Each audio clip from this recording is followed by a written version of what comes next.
you can do is just tell the truth and trust in the American people that over time they're going to know what the truth is. Yes, it is time for the truth. Right here, right now. This is the Conservative Syndicate. Real conservative talk from real conservatives. With your host, John Matthews. The latter-day prophet. Baying against the hypocrisies of our time. And Joe Hakos. You want answers. I want the truth. You can't handle the truth. The Conservative Syndicate is comprised of some of the most informed pundits and activists available today. Together, we seek to tear down the imaginary wall of separation between church and state through education, information, and engagement on the religion of politics and the politics of religion. And now, your host on the globally syndicated Conservative Syndicate, John Matthews and Joe Hakos. And how are we doing out there all across this great land of ours and around the world? It is that time. Time for the Conservative Syndicate, real conservative talk from real conservatives. I'm your host, John Matthews, mad prophet of the airways, and boy, is it heating up out there all across this great land of ours, this republic, one nation under God, in spite of what everybody on the left is trying to undo. We are firmly in the hands of God. One thing I have to say this all the time to people, especially when I'm dealing and talking with God's people. None of this has caught the Lord by surprise. It's all in His plan, all in His purpose. And really, when it all comes down to is we're just waiting for the fullness of the Gentiles to come in so that we can finish this all up and move on to eternity where we really want to be. So I'm glad to have you with me today. Update on my co-host, Joe Hakos, real quick here. He is recuperating. Talked to him yesterday for quite a while. And he is feeling a lot better, but he still has a ways to go. He's got about 4 or 5 more weeks of treatment for this cyst that they located on his spine. And but he is moving around a lot better. That's what he tells me. So we'll just continue to hope for his recovery and speedy recovery and prayers to him and his family. Okay, now, today, there's probably about 8 different things I could talk about to open up today's show, and during the course of the show, I'm not real sure where I'm going to end up. I've got all my talking points in front of me, but it's hard weighing out what is more important than something else. We have Obama down in Cuba making an ass out of himself like he does everywhere he goes, kissing everybody's ass and telling everybody, just how oppressive the United States is and how he is the answer to all things. And make no mistake about it, this trip to Cuba is about nothing more than Obama's legacy. In the same way that the Iran deal is about his legacy. It's not about whether or not these things benefit the United States of America. It is about, does it benefit Obama? Is he going to go down in the history, in the annals, and I use that word very loosely, the annals of history as one of the top socialist organizers in the world? I mean, because let's face it, people like Lenin and Marx and Castro and all the rest of them, they stayed focused on just their turf. But good old Obama's going for world dominance, and the United States presidency was just a tune-up to what he hopes to do after he leaves the White House, and that is to become the head of the world, the big guy, the big cheese, the big kahuna, what's the word? I can't think of the word. Anyway, it doesn't really matter. You know what I'm saying. But of course, the first thing he did after the attack on Brussels, which is the other headline event today, along with the AIPAC, the Jewish conference that took place yesterday, where Hillary Clinton, Donald Trump, Ted Cruz, and some of the other people out there involved in the world of politics spoke at.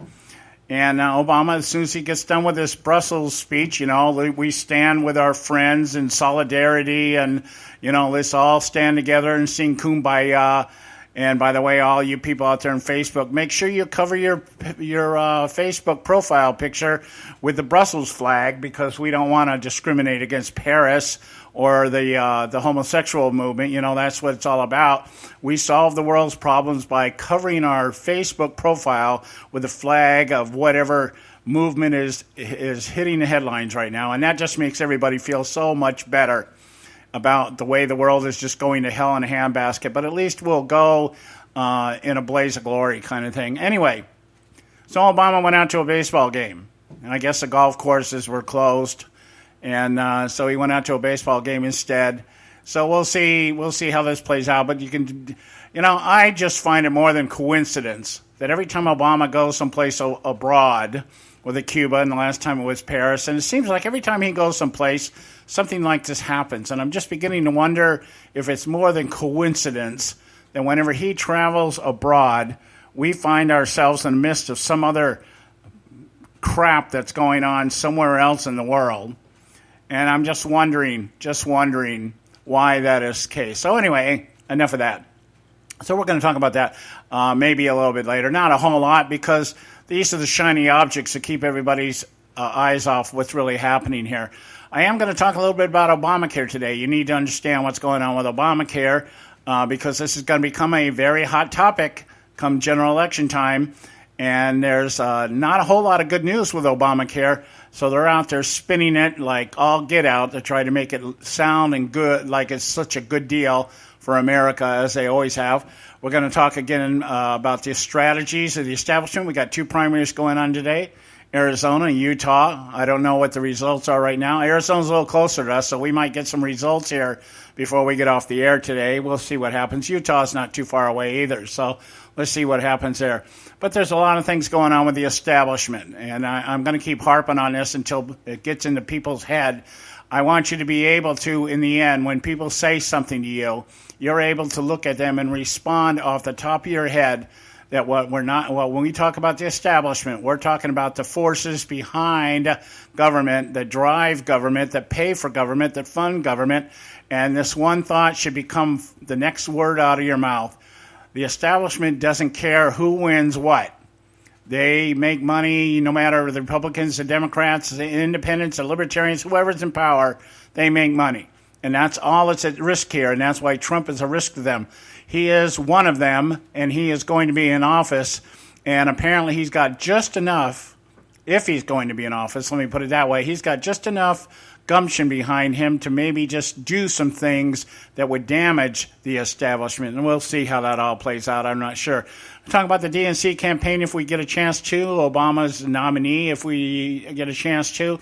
And Ron Edwards from the Edwards Notebook will be making his contribution today with us here at the Conservative Syndicate.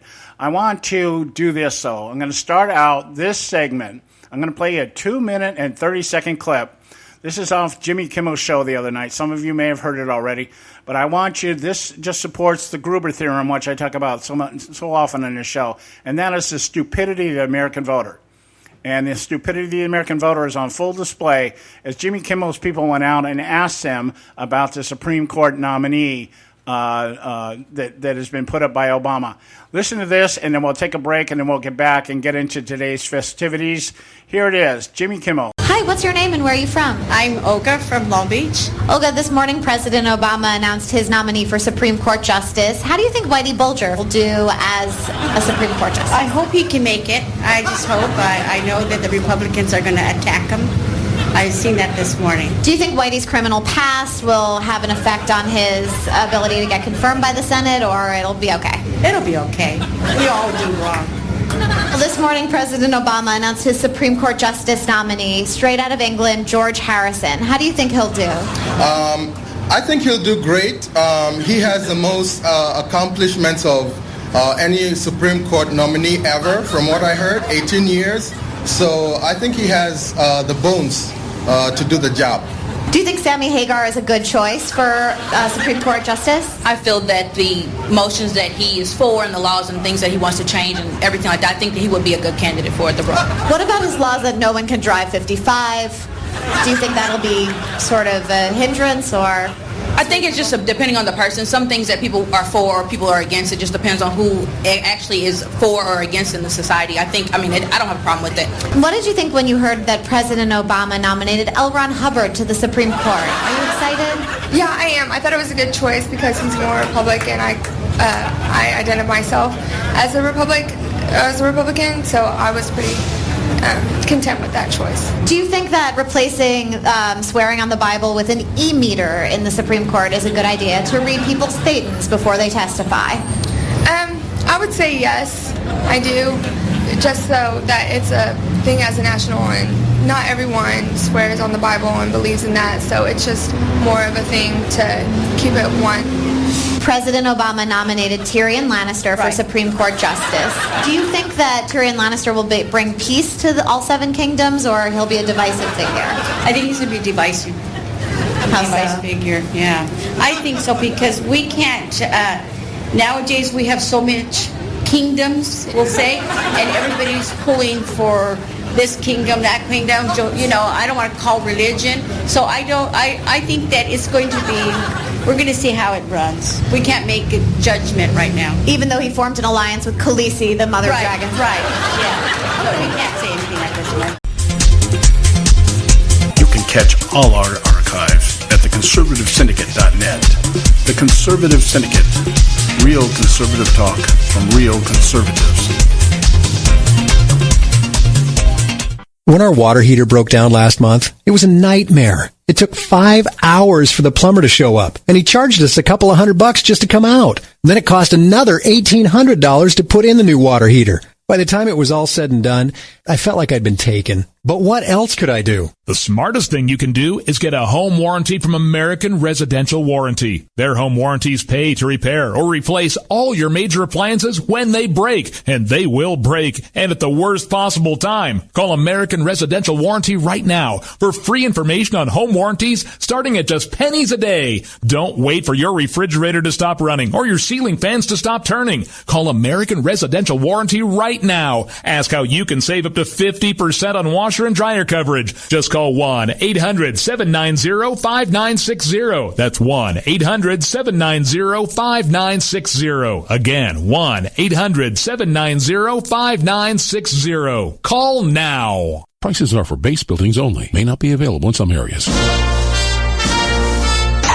Attention business owners, do you want a stimulus package that really works? Before you spend thousands of dollars more than you should on your next building project, listen to this. General Steel has a stimulus package designed to help you save as much as half the cost of conventional construction on your next building. As much as half. That's right, General Steel can save you thousands of dollars with a pre-engineered steel building designed for your business or church. How about a 50 by 100 foot building for under $30,000? So don't pay thousands more than you should without calling General Steel first and save as much as half the cost and time of conventional construction. With the projected demand for steel in Japan and China, prices may be skyrocketing. 877-927-3360. 877-927-3360. 877-927-3360. Limited time offer, 24-month commitment and credit qualification require cancellation fee, auto pay, and paperless billing and other restrictions apply. If you can't see the difference, why pay the difference? Switch to Dish for the best deal in entertainment. Only Dish brings you the best in entertainment for less than $20 a month. Cut the cable and don't get directed. Switch to Dish because at just $19.99, Dish saves you every time you turn on the TV. It's so simple. The same channels cost less with Dish. So since you can't see the difference, don't pay the difference. Switch to Dish for the best deal in entertainment. Get premium movie channels free for 3 months, starting at just $19.99. Dish saves you every time you turn on the TV. Call now to save with Dish. Dial 1-800-600-1645. That's 1-800-600-1645. The same channels for less than $20 a month. Dish. Call 1-800-600-1645 for details. Folks, if you're like me, you don't place a whole lot of trust in today's media for the real truth and facts regarding the volatile world of finance and politics. When I want the real scoop on money, I go to the most trusted source I know, my good friend and colleague, Bob Cardoso. Bob is a noted expert with a PhD in international finance who airs his nationally known, globally syndicated show, Robert Cardoso Live, daily, Monday through Friday from 4 to 6 p.m. Pacific Time. With Bob, you'll get the right information at the right time from someone who knows his business and can help you make the right decision concerning yours. Again, Bob airs daily, Monday through Friday from 4 to 6 p.m. Pacific Time.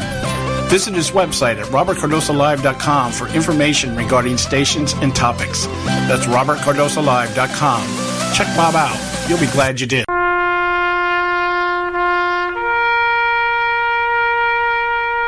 Read something recently worth thinking about.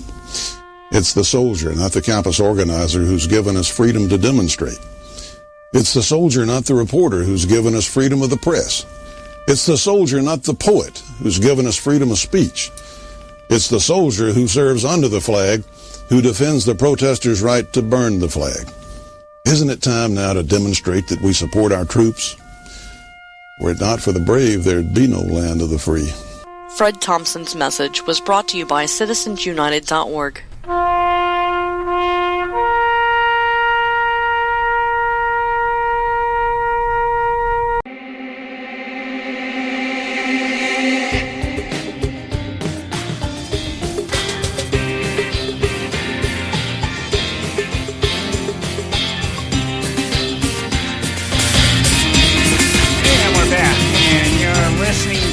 The Conservative Syndicate, Real Conservative Talk from Real Conservatives. I am your host, John Matthews. Glad to have you with us today. And, as I said, there's so much going on out there.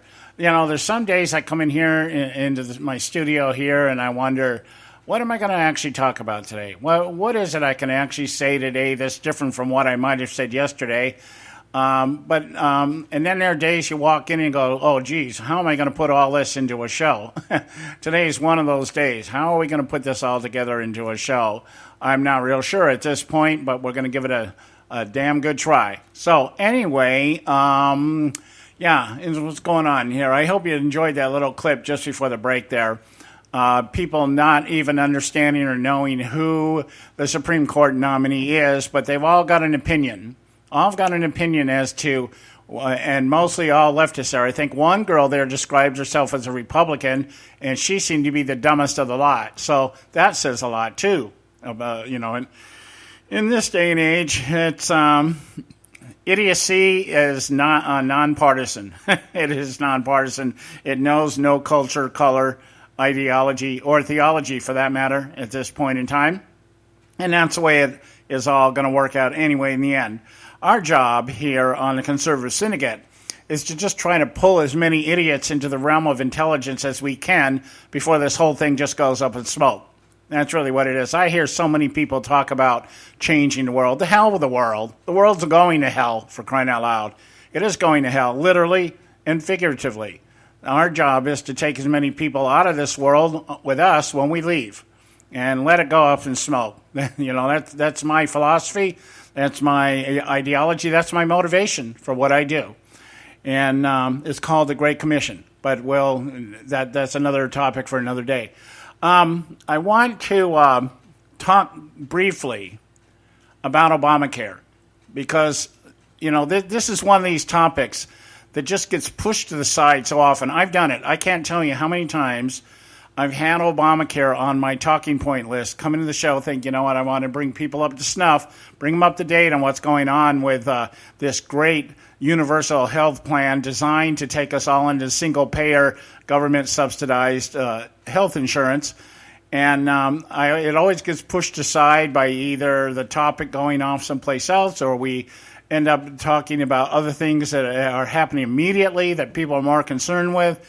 But Obamacare is one of those things that all these distractions that are out there, this is one of the things that never gets enough attention because of everything else that's always going on. And I think to a big degree that's by design, just like I said earlier. I think it could be by design that whenever Obama is abroad somewhere, we have some kind of major terrorist activity go on someplace. And I don't know why, I don't know if it's planned from their side or planned from the other side. It just seems to be more than a coincidence. But anyway, here's the deal with Obamacare. The Obama administration is now looking to go beyond or look beyond the law's central issues of access and affordability because these things are now coming to the surface and they're now being played out either by people trying to get into the plan or people in the plan or people that have left the plan. And what is happening here is that $2,500 you were supposed to save going into Obamacare is now turning into $500, $600, $700, up to $1,000 premiums for a lot of people. The tax penalties are kicking in this year. It may not make a difference. People would rather pay the penalty than sign up for the programs because the penalty is still cheaper. We'll see how that plays out. We've had about 12 or 13 of the 26 state exchanges closed down because they didn't have the money to function. We've had the government talking about bailing out the state exchanges, and that fell through. There's a whole lot of things going on here with Obamacare, not to mention the fact that it's still destroying the economy. And don't even for 1 second buy into this, unemployment's down to 5% crap. It's not the case. That's not the case at all. And we've talked many times about how they skew the numbers. We won't go into that today, but they do. And so anyway, Health and Human Services Secretary Sylvia Matthews Burwell plans to broaden the conversation about 2010 law to highlight system-wide reforms to lower costs and improve quality. Okay, so they're going to be out there telling us how they're going to make it so much better now. This thing was supposed to be the cat's meow. This was supposed to be the answer to all that ails America when it comes to health care. It was supposed to ensure 40 million people that have previously could not have insurance. And it's only accomplished about half of that, and half of those people are people that had health insurance plans and lost them when Obamacare came into being because the plans they had didn't meet the criteria established by Obamacare. So they got less and they're paying more. But every male in America now has maternity leave, and that's really important. So anyway, especially you genderqueers out there, you'll be able to get maternity leave. You don't have to be pregnant. Just say you're pregnant. I mean, if you can just say you're black if you're not black, and you can say you're a man when you're a woman, and you're a woman when you're a man, why not just say, hey, I'm pregnant? Who cares if you really are? It doesn't really matter. It's all what's in your mind. It's all what you perceive it to be. Now, the system-wide reforms, they're trying to focus on these system-wide reforms rather than a record low uninsured rate. See, Obamacare was supposed to resolve this problem of uninsured, but we still have a record low number of people uninsured. Why would that be? Gee, how can that be? Well, it could be because people are out of work. People don't have the money to pay for it. So people that have lost their jobs or lost their plans and couldn't get back into it for whatever reason, the people that have, the only people that are benefiting from this, of course, are those who by nature of their, the way they were raised, believe in government dependency. So now what they're doing here is they're trying to do I'm going to read you the paragraph from the article I'm looking at here, just so you get it from their mouth and not mine. The White House week-long focus, that's supposed to all this week, on system-wide reforms rather than the record-low uninsured rate or popular provisions like banning insurance providers from denying coverage based on a pre-existing condition, reflects growing confidence in the administration that the law will stay in the books after Obama leaves office. This is what the agenda is. The agenda is to get out there this week and everything that points to Obama being the train wreck that it is, and everything that points to the train wreck it was going to be. It was predicted by so many people.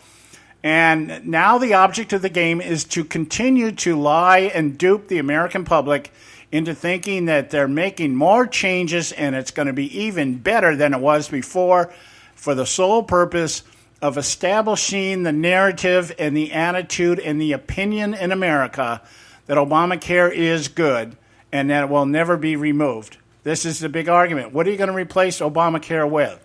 That's what the Republicans, repeal and replace. What are you going to replace it with? Why would you want to replace it now? You're going to send it into a death spiral. It's already in a death spiral, for crying out loud.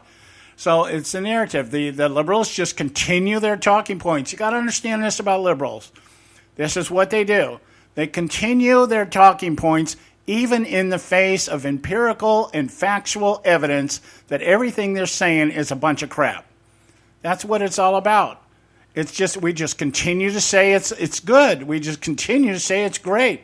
We just continue to say what we want you to believe, and you do one of two things. You either buy into it eventually because you think, how can people lie like that so consistently, and do that? It must be true. I mean, that's the average reasoning of the average American, or you just don't really give a rat's ass one way or the other.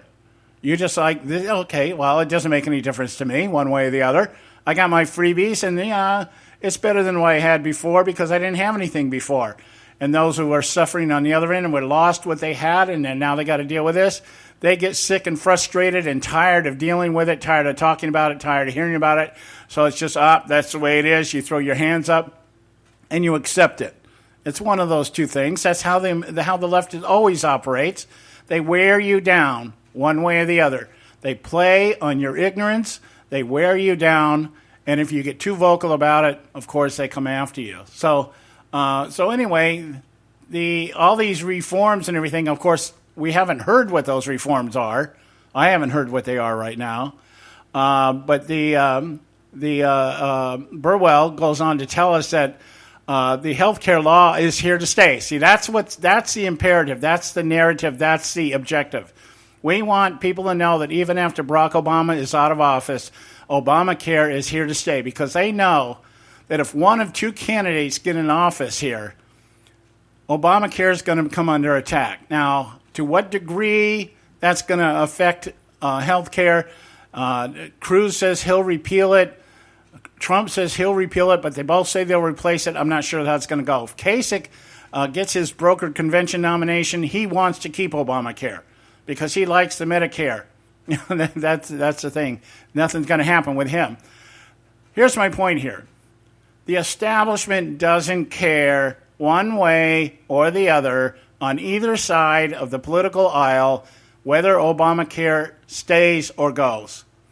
So this is simply all about the people making money on Obamacare, which isn't the healthcare industry, because we're hearing some of the big people like what's the name? Universal Health Universal. What? Oh, geez, I can't remember their name. The big one out there that's going to pull out. You know, there's a lot of things going on here that the medical industry is not crazy about.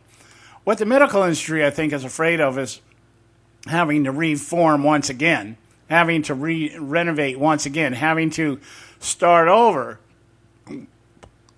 once again. So for them, it's quite all right to some degree as long as the taxpayers keep bailing them out. That's the story there. Now, I just want to bring you up to snuff on this because they're saying the White House is going to announce a series of events starting next month that will highlight the significant progress made in improving access to and quality of health care. Let's translate that. Maybe they finally got the website to work right. So you'll have better access to a program that doesn't really do anything, isn't going to really serve your needs, and probably will end up costing you more money than if you didn't have it at all. Whatever, okay? So we'll see how that goes. But I just wanted to bring it up to snuff here. We're in an election year. Obamacare is going to be a major issue coming up in the general election. It's not such a big deal right now because the schoolboys are still screaming at each other in the yard. But once it gets into the general election, Obamacare is going to be front and center as one of the issues because Hillary Clinton seems to think it's okay. And she's going to build on it. Okay, I don't know what that means other than it's not going to be good, but you get my drift. So that's what's going to happen here. But when we come back, we're going to go to our break here. When we come back, I want to get into what's going on today in the primaries in Utah and Arizona, only because I want to get back into, once again, today is kind of like a confirmation day.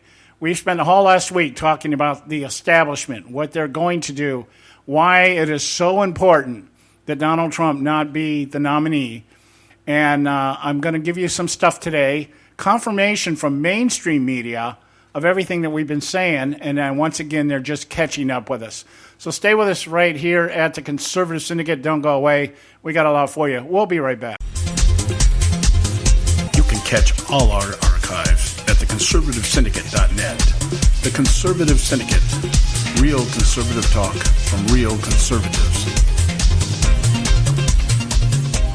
Limited time offer, 24-month commitment and credit qualification require cancellation fee, auto pay, and paperless billing and other restrictions apply. If you can't see the difference, why pay the difference? Switch to Dish for the best deal in entertainment. Only Dish brings you the best in entertainment for less than $20 a month. Cut the cable and don't get directed. Switch to Dish because at just $19.99, Dish saves you every time you turn on the TV. It's so simple. The same channels cost less with Dish. So since you can't see the difference, don't pay the difference. Switch to Dish for the best deal in entertainment. Get premium movie channels free for 3 months, starting at just $19.99. Dish saves you every time you turn on the TV. Call now to save with Dish. Dial 1-800-600-1645. That's 1-800-600-1645. The same channels for less than $20 a month. Dish. Call 1-800-600-1645 for details. Attention taxpayers! If you've received a notice from the IRS or state, do not ignore it. It's also a big mistake to try and handle your tax problem on your own. If you owe back taxes, it's a fact that the government has the power to take everything you own, including your home, business, wages, savings, and your freedom. But here's the good news. There's a special toll-free tax hotline set up especially for you. This tax hotline will tell you about new programs that are geared to help you dramatically settle, reduce, or eliminate what you owe. But you have to call now. Take down this number or put it in your cell phone. But call 866-761-0959. 1-866-761-0959. When you call, you get free information on how you can reduce or eliminate back taxes, including penalties and interest. You can also be helped if you have unfiled returns, a tax lien, wage garnishment, bank levy, or if you've been entered into a payment plan but can't make the payments. Don't make the big mistake in thinking you can ignore or handle your tax problem on your own. You can stop the collection process immediately. Call this special tax hotline today for free info at 1-866-761-0959. That's 1-866-761-0959. 1-866-761-0959.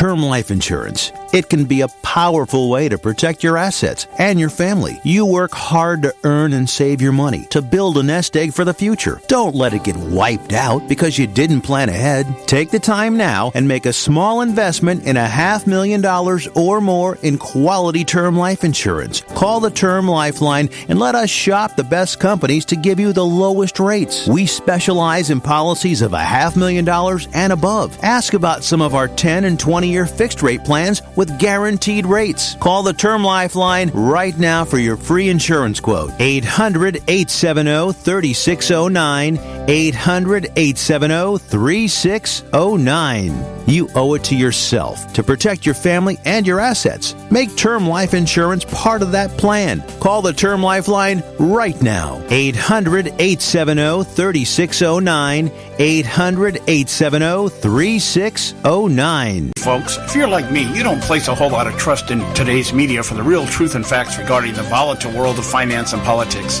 When I want the real scoop on money, I go to the most trusted source I know, my good friend and colleague, Bob Cardoso. Bob is a noted expert with a PhD in international finance who airs his nationally known, globally syndicated show, Robert Cardoso Live, daily, Monday through Friday from 4 to 6 p.m. Pacific Time. With Bob, you'll get the right information at the right time from someone who knows his business and can help you make the right decision concerning yours. Again, Bob airs daily, Monday through Friday from 4 to 6 p.m. Pacific Time. Visit his website at robertcardosolive.com for information regarding stations and topics. That's robertcardosolive.com. Check Bob out. You'll be glad you did.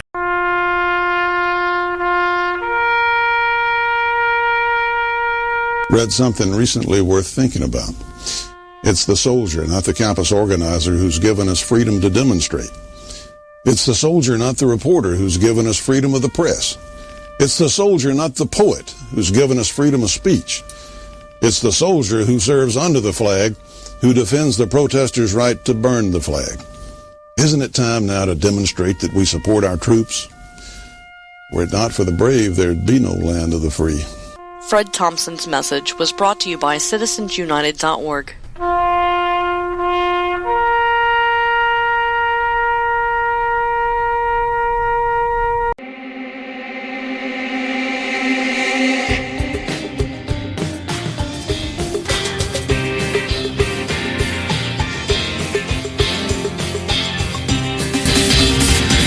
Welcome back. We are the Conservative Syndicate, real conservative talk from real conservatives. I am your host, John Matthews, and let me get into my topics here for today. The Arizona-Utah primaries that are taking place right now. And Arizona, and I believe Utah also. Utah might be mountain time with us, which is about 2-hour difference. Arizona is 1 hour away from us. So we're at 3:35 right now out here in the West Coast. So it's 4:30 there. I'm not sure exactly what time the polls close. Probably most of them close at 7 o'clock. So it'll probably be an hour. We're not going to probably get any results for you because they won't start really posting results until after the polls close. We'll have already been off the air for an hour or so. So that's one of the only disadvantages of having the show on when we have it on is that we miss we're not able to come out here and give you breaking news on that.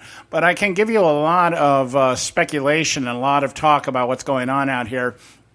Utah and Arizona are a little bit different in the way that they do their delegates. Arizona is winner take all. That means that if you get 50% plus one, then you get all the votes. Or if you win, if you win you win them all. I guess that's what it is. I think the 50% plus one is the rule number 40 that we've been talking about here. It's kind of drilled into my brain here. But in Arizona, you take the majority of the votes and you get all the delegates. Utah is a little bit different. I think it's in Utah, if you get 50% plus one, you get all the delegates. And if you get less than that, then they're divided up proportionally. And the polls are showing right now, the polls show Trump in the lead in favorability by 13 points over Cruz. And Kasich is, as usual, digging up the cesspool, taking it at the bottom, and doing nothing but draining votes off of Cruz, because that's Kasich's goal, is to try to keep as many votes as he can, as many delegates as he can from getting to Trump or Cruz, hoping that they pick him at the brokered convention, which, by the way, I listened to Reince Priebus last night on the Kelly File, and he all but came out and said it looks like that's what's going to happen. He tried to soften it and play it down, but every time he was asked directly, it was like, well, I can't say for sure, which is politicians' way of saying, yeah, it's probably going to happen. So we'll see how that works out. But the interesting thing here is how the votes are coming in. In states like Arizona, where there's a lot of early voting, Trump, that's what they're basing, I guess, the belief that history has been showing that Trump benefits from states that have early voting. So in a state like Arizona that allows early voting and a lot of voters turning in their ballots already, Trump is looking pretty good. Some of the pollsters people that are out there are reporting record crowds once again. And once again, this kind of indicates, in most cases, it's been a big indicator that people are coming out and voting for Trump. People, Trump has done that. Give him credit where credit is due. Trump has ignited something in the populace out here that people are either voting for the first time, or many of them who have not voted before in a long time are coming out and voting. Some of them are crossing over from the left and libertarians to be able to vote in a Republican primary this time around. Not to say they'll stay there, but at least Trump has ignited something. And as I've said before, you would think that the establishment would be ecstatic that they finally have a candidate that is having such an effect on the electorate that if they gave support to Trump, could just bury anybody coming from the left, whether it be Hillary Clinton, Bernie Sanders, or even that upstart Joe Biden. So anyway, the polls are showing 13 points over Trump right now. But history is also showing that whereas Trump benefits from the early voters, Cruz is benefiting from the late showers. And if the pollsters are out there telling us that they have record number of people showing up at the polls, not voting early, but showing up at the polls, the tendency is to believe that maybe that benefits Cruz. And one of the states that they just had here where Cruz was supposed to win it by a whole bunch, it was in the last Super Tuesday or maybe the one before that. And everybody thought that Trump was going to, just dunk a slam dunk kind of thing. And what they found, I think at one point, Trump was over Cruz by more than 20 points. And at the end, Cruz only lost by 7 points because they had a massive turnout of people, latecomers. Now, the other thing in Arizona is 30% of the populace, according to the polls, is undecided. Now, that is a big advantage to somebody like Ted Cruz if indeed what happens is these people all decide, okay, Cruz is the guy we gotta fall behind. They're waiting and they're waiting and they're waiting, and now they're saying if the records show that most of the time Cruz benefits from the late showers, the people actually show up and vote, and if 30% of those people are sitting in Arizona haven't made their minds up yet, that's a good indication that Cruz could pull an upset. He might. I'm not saying he will. I'm saying he might. In Utah, Cruz is favored to win. Now, the only question becomes is, does he hit that 50+1 margin and get all the delegates, or does he end up dividing it? Much like, let's see, what was the one that Trump got where he had like 25 of them because he got the most? He didn't hit the 50% margin. I can't think of what state it is. It was in the last week, one of the states last week. I just remember, though, that Trump got like 25 of the delegates and Cruz got 5 because Trump didn't hit that magic ceiling of 50%+1 to take them all. So they were divided proportionally, that kind of thing. So Utah can be all or nothing, or it can be proportional. And either way, Utah and Arizona, it's a good number of people. 58 delegates in Arizona, and I'm not sure what the number is for Utah, but I know it's a little under that. But enough that it'd be significant, enough that it would keep the race going between Cruz and Trump. Is that Kasich's just there for decoration. He is the establishment representative. He is the guy waiting to flush the toilet. He is the janitor waiting to clean the bathroom, that kind of thing. So that's what we're seeing out there in terms of the primaries right now. Not sure how it's coming down, and like I said, we probably won't know until about an hour or so after we're off the air here at the Conservative Syndicate. One other thing I want to bring up to you, though, all this talk about Paul Ryan being the brokered candidate, Mitt Romney, people like that. Paul Ryan continues to deny that he has any desire to be the nominee at a brokered convention. But yet, here he is out here at AIPAC talking to the Jewish populace out here, and he is talking to the people down there in Florida and basically talking about, I guess, what else? The campaign. Wow. So, yeah, we'll see how that plays out here. Let's see here. Entanglement, blah, blah, blah. I'm scanning through an article here I just saw. Pull it up during the break here. So I'm just kind of looking through it and see if I can find something here. Well, a big speech he gave about foreign policy and everything, and they're grasping from that he's actually kind of like, hey, I got the answer to what's going on here. So and let's not forget, Paul Ryan said he would not be Speaker of the House under no conditions, and he ended up being Speaker of the House. So here's a man that plays that game to the hilt. Hillary Clinton, up until what? How many times did she? Oh, well, I'm not going to run. I'm not going to run. No, I've thought about running. Not going to do it. I want to be a grandma. This, that, and the other. And boy, as soon as we got to that place where she had to declare one way or the other because of the amount of money that her exploratory committees were pulling in. They get to a certain place, and then by a certain date, they got to declare, or, all that money goes up in smoke, and then she announces her candidacy. And I think that's what Paul Ryan will do. I think he is the guy the establishment's looking at. I think the establishment wants a Paul Ryan, John Kasich ticket at a brokered convention and see if they can suck in those delegates from Rubio, promising him something, since Rubio right now is out of a job. He's not running for re-election in Senate. He's not going to be president. About maybe the only thing left for him to do is become a partner or a lobbyist up at Goldman Sachs like the rest of them do. So that remains to be seen. Anyway, we've got to go to break. When we come back, I'm going to get into yet another topic here, or another thread regarding the brokered convention concept and the establishment. Stay with us right here at the Conservative Syndicate. Don't go away. You can catch all our archives at theconservativesyndicate.net. The Conservative Syndicate. Real conservative talk from real conservatives.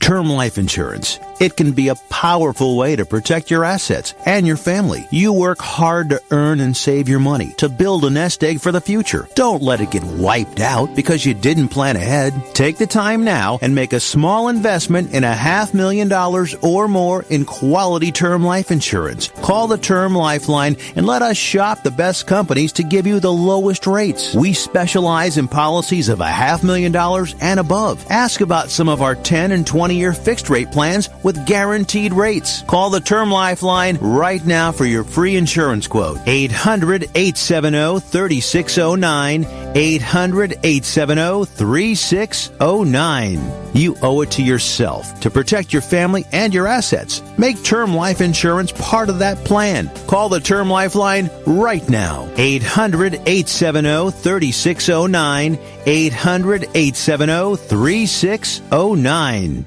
Hey folks, if you're like me, you don't place a whole lot of trust in today's media for the real truth and facts regarding the volatile world of finance and politics. When I want the real scoop on money, I go to the most trusted source I know, my good friend and colleague, Bob Cardoso. Bob is a noted expert with a PhD in international finance who airs his nationally known, globally syndicated show, Robert Cardoso Live, daily, Monday through Friday from 4 to 6 p.m. Pacific Time. With Bob, you'll get the right information at the right time from someone who knows his business and can help you make the right decision concerning yours. Again, Bob airs daily, Monday through Friday from 4 to 6 p.m. Pacific Time. Visit his website at robertcardosolive.com for information regarding stations and topics.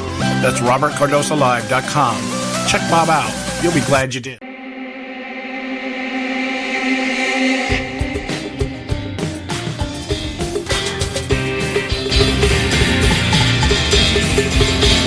And we're back. Welcome back.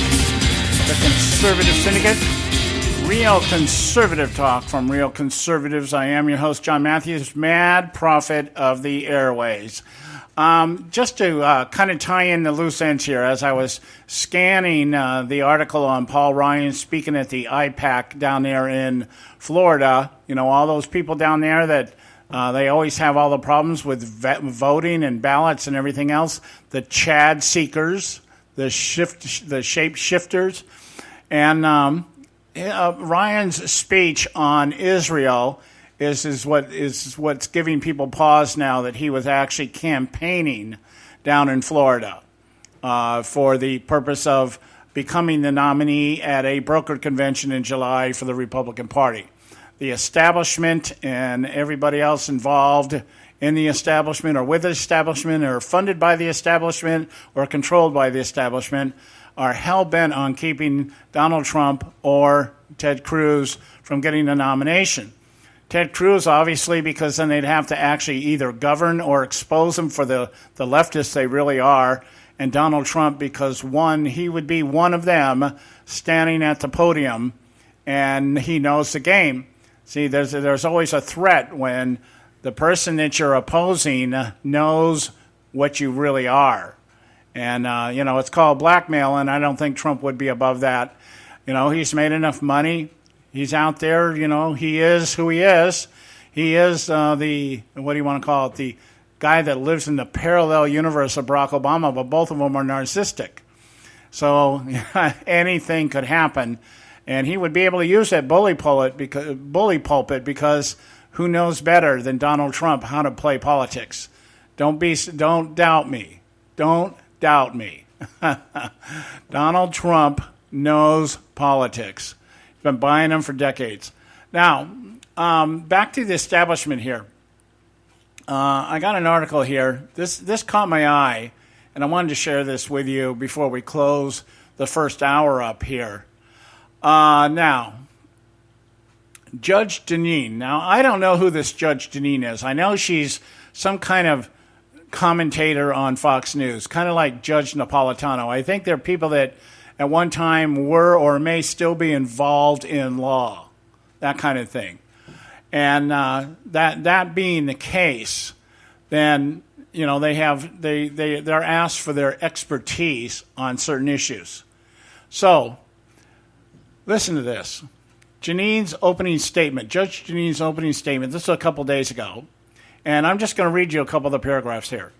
So you don't like Donald Trump. You're going to create a unity ticket of other candidates to make sure he doesn't win. Say again, you want to stop one of the biggest vote getters in your own party's Republican primary history, yet Donald Trump must be stopped is the Republican Party's mantra. Hey, I didn't always like my party's choice for president, but I generally supported him. Good that Trump is a white male, otherwise they'd be accused of being racist, and lucky Trump's not gay, otherwise the Republican Party would be accused of being homophobic. So let me see if I understand this. The guy who keeps winning, despite his being called a misogynist, a racist, a xenophobe, who has more than 50% of the delegates, with even as many as 17 other Republicans in those primaries, and the Republican Party's mission is to block Trump's nomination. What are you guys smoking? Okay, you like Ted Cruz, good for you. But he needs to win 80% of the remaining Republican delegates. Keep dreaming, guys, it ain't going to happen. John Kasich, nice guy, absolutely no path to the nomination. The point being here, Judge Janine asks the question, she says, Self, why is this the case? Why would Republicans try to sabotage their own frontrunner and risk a Democrat winning the White House? And I keep coming up with the same answer. The Republican establishment, elected officials, and party leaders are now in bed with the Democrats. Just now figuring that out, Judge? We've been talking about that here for God knows how long. It's been at least a couple years we've been talking here on the Conservative Syndicate about this.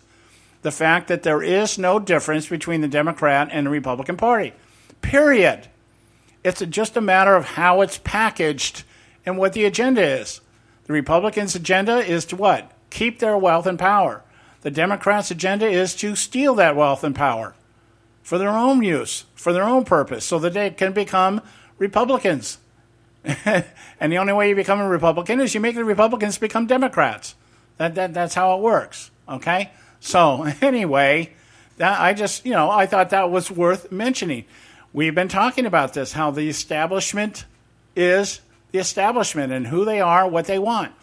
It does not matter if the Republicans win. It does not matter if the Democrats win. It doesn't matter if the Republicans keep the Senate majority. It doesn't matter because the game is all about power and wealth, and you just play both sides against the middle, and you make money off of it, and you profit off of it. That's what's going on.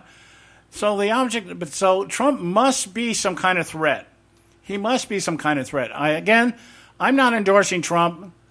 I don't think he's the best guy. I'm just telling you that they're after him more than Cruz only because he's winning right now. If Cruz had the 678 delegates, Cruz would be targeted right now. Okay? So let's just get this straight. Both of these guys are a threat for different reasons to the establishment. The establishment will be exposed either way. Cruz would expose them through their lack of governance because the politicians are not going to vote against what the establishment is telling them to vote for, and Trump would use his position to make deals that will benefit him, and if America happens to benefit from it, so much better. Okay? Trump's philosophy is, if I can make deals for America, I'll end up getting some reciprocal benefits from that. That's what I'm talking about, okay? So, I just want to lay that out there like that. I just feel the need to do that. So the Republicans... Now, one other thing here, I've got time to share this with you. I think I touched on it earlier last week, but I didn't really go into much detail with it. There is a guy down in North Dakota, Curly Haugland, and he is what they refer to as an unbound GOP delegate. He's from North Dakota. He's one of the 112 delegates that make up the Rules Committee for the RNC. Now, I want you to understand, the RNC, the 112 Republican delegates, they make up the rules. They can change these rules anytime they want. The night before the convention, they could change them. We talked about them talking about possibly throwing the rules out, going to a Robert's Rule of Order to kind of be able to twist everything around should they decide to go the brokered route and bring in somebody like Paul Ryan, Mitt Romney, whatever. So, but what he tells us is, what Curly Haugland tells us is that the people never elect the candidates anyways. It's the delegates that do that, and the delegates are beholden to who? the establishment. And so he's saying basically this whole thing that Donald Trump is going to win because he's so popular and he's winning primaries doesn't really matter. He said that most of the delegates are bound by the state's primary or caucus results. They're only committed on the first ballot. So if on the first ballot there are not enough delegates to give the nomination to Cruz, Trump, or anybody else, it goes to a second, third, fourth ballot. Reince Priebus was talking about this last night on the Kelly File. Did you know that it took Reince Priebus 7 ballots to be elected as the RNC chairman? 7 times they voted before they finally got him. So what it is you throw that first ballot out there. The one guy doesn't get the majority. Even though, and that's what the point is. Nobody has the 1,237. Okay, the Rules Committee say, well, can't get the nominee to anybody. Now, after the first ballot, all the delegates are thrown back into the pot, and they begin negotiating. They hold another ballot. Okay, somebody doesn't get a majority, they hold another one. And they keep going until they get a delegate, or they get a nominee, until they get enough delegates to actually say, okay, this is what we got. This is who's going to be our nominee. That's where you come. That's the brokered concept. Once that first ballot comes and nothing happens the way it's supposed to, it's all off. All bets are off. They start from scratch, and that's what's going on. So, just so that you're aware. All right, guys, it's time for the Edwards Notebook. We're at the top of the hour here. Ron Edwards will actually be joining us next hour, so stay with us right here at the Conservative Syndicate. Don't go away. Is Black America in more dire straits today? Hello, I'm Ron Edwards. On today's page from the Edwards Notebook, every time I hear progressive Black American politicians, community organizers, professors, or certain preachers, the complaints are always the same. America is racist. The police are out to kill us. Black Lives Matter. Oh, I almost forgot. The other standby complaint, we be held down by the man.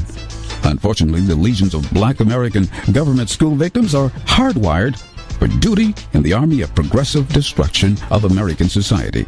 I find it ironic that during the height or low of American segregation during the early to mid-20th century, Black Americans were mostly upwardly mobile.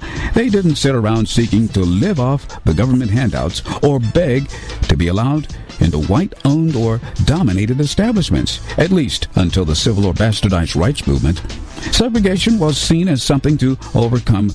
Black neighborhoods throughout America during the 1930s, the 1940s, and 50s were chock full of businesses ranging from mom-and-pop grocery stores to 4- and 5-star hotels in cities like Cleveland, Detroit, and the famous Harlem in New York City. Just so no one gets it twisted, I am not advocating segregation by any means, but rather making astute observations concerning segregation during the 20th century and today's version of segregation. Of course, today, Black people can walk into any public park, business, church, etc. without wrongful treatment from racist Democrats or their allies, the KKK. Thank God. Every so often, I look at old pictures of American cities and neighborhoods. I marvel at the huge numbers of businesses that used to line the avenues of boulevards of Black neighborhoods in decades past. In fact, during the late 1930s until the mid-1960s, there were a very little difference between most Black city neighborhoods and their white working-class enclaves, which were also full of many businesses. Business vacancies were the exception, not the norm, such as you will find in most major city neighborhoods of today. Even when it comes to vacations, Blacks were banned from many amusement parks, beaches, resorts, but they didn't sit around and cry like little babies. Black Americans acted like adults, purchased land, and built their own resorts, and enjoyed life. In the 1930s, Black American entrepreneur George W. Tyson saw the Democrats' segregation policy as an opportunity to create business prosperity for himself and others. So he purchased 47 acres of beachfront property in Horry County, South Carolina. Tyson soon constructed the Black Hawk nightclub, which became a very popular location for Blacks living in the area. Since Tyson did well, he was able to persuade other black entrepreneurs to open businesses in the community. In 1936, Tyson had 10 purchases for plots on his land from other black businessmen. Those businesses thrived as well. The tract along what became the Atlantic Beach was eventually filled with eateries, hotels, banks, and many smaller shops. People from all over visited and vacationed throughout the area. Because of Democrat KKK segregationists' practices and laws, Atlantic Beach also became the host for many prominent black American singers who performed at nearby Myrtle Beach. Unfortunately, the fun was blown away by a double whammy consisting of Hurricane Hazel in 1954. Some entrepreneurs rebuilt, but the fatal blow came as a result of anti-segregation laws being enforced and blacks more than eager to spend their money where they had been refused before. By the mid-1960s, business owners in the now downtrodden resort area were determined to revitalize its economic status and preserve its history. Unfortunately, the well-meaning efforts to renew the historic black businesses and resorts fell flat and remains an area of abandonment to this day.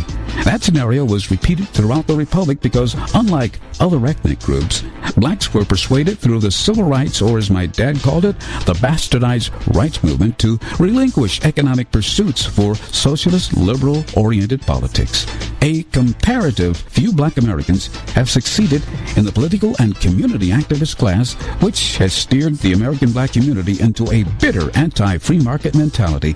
At the same time, government schools have indoctrinated generations of black Americans with an anti-American, you-owe-me mentality, which has contributed to the reversal of fortunes, financially, socially, and mentally. I'm Ron Edwards.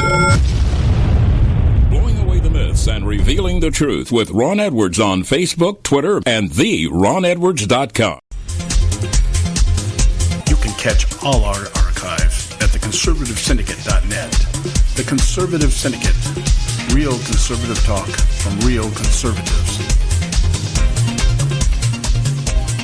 When our water heater broke down last month, it was a nightmare. It took 5 hours for the plumber to show up, and he charged us a couple of $100 just to come out. Then it cost another $1,800 to put in the new water heater. By the time it was all said and done, I felt like I'd been taken. But what else could I do? The smartest thing you can do is get a home warranty from American Residential Warranty. Their home warranties pay to repair or replace all your major appliances when they break, and they will break, and at the worst possible time. Call American Residential Warranty right now for free information on home warranties starting at just pennies a day. Don't wait for your refrigerator to stop running or your ceiling fans to stop turning. Call American Residential Warranty right now. Ask how you can save up to 50% on washer and dryer coverage. Just call 1-800-790-5960. That's 1-800-790-5960. Again, 1-800-790-5960. Call now. Prices are for base buildings only. May not be available in some areas.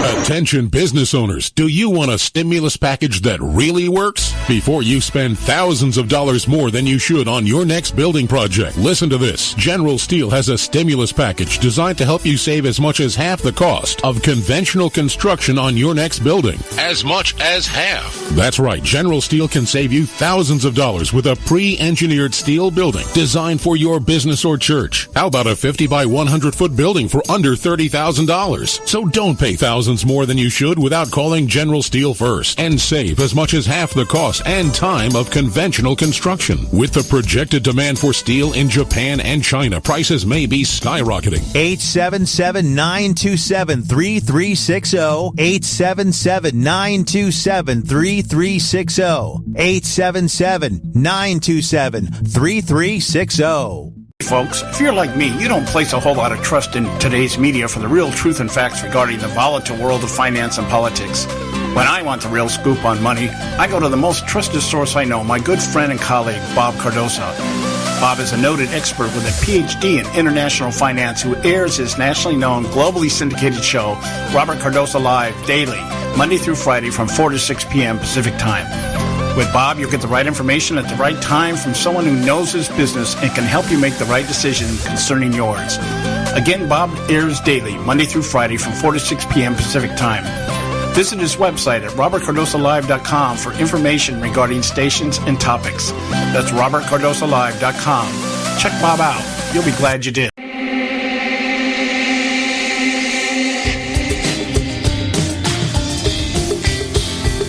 Hey, all you can do is just tell the truth and trust in the American people that over time they're going to know what the truth is. Yes, it is time for the truth.